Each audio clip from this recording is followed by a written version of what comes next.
थे स्वामी विवेकानंद, जिन्होंने दरिद्र को नारायण समझा।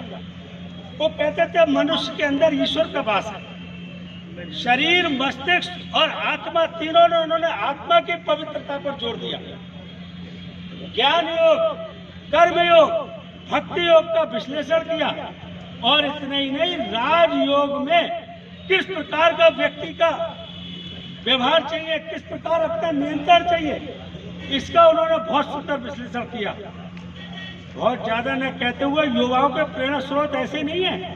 मात्र 30 वर्ष की आयु में एक बिल्कुल गरीब सा बालक ज्ञान विज्ञान के आधार पर सारे विश्व का डंका विदेशों में बजा देता है। ऐसे बालक ने स्पष्ट रूप से कहा, वंचितों की सेवा।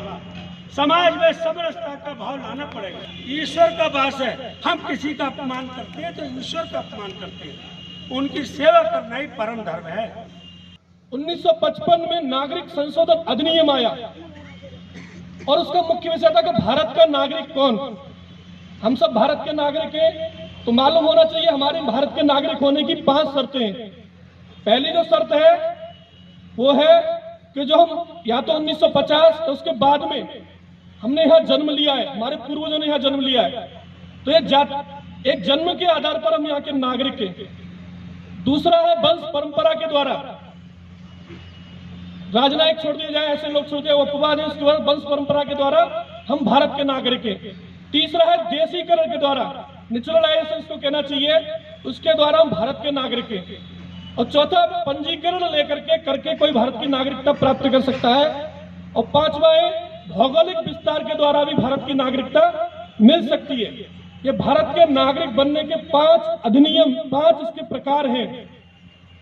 ये जो नागरिक संशोधन अधिनियम 2019 से पहली बार नहीं आया, इससे पहले इसमें 9 बार संशोधन पूर्व में हो चुका है और वो कांग्रेस की सरकार के समय में हुआ है। इससे पहले का जो संशोधन था वो 15 अगस्त 1985 में राजीव गांधी के समय पर हुआ था। ये 10वां संशोधन है।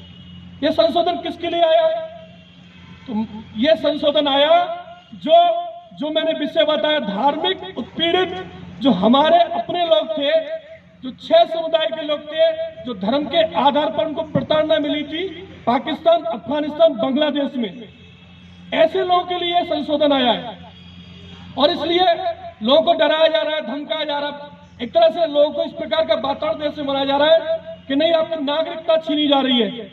यह संशोधन किसी की भी नागरिकता छीनता नहीं है, यह केवल नागरिकता देने के लिए आया है।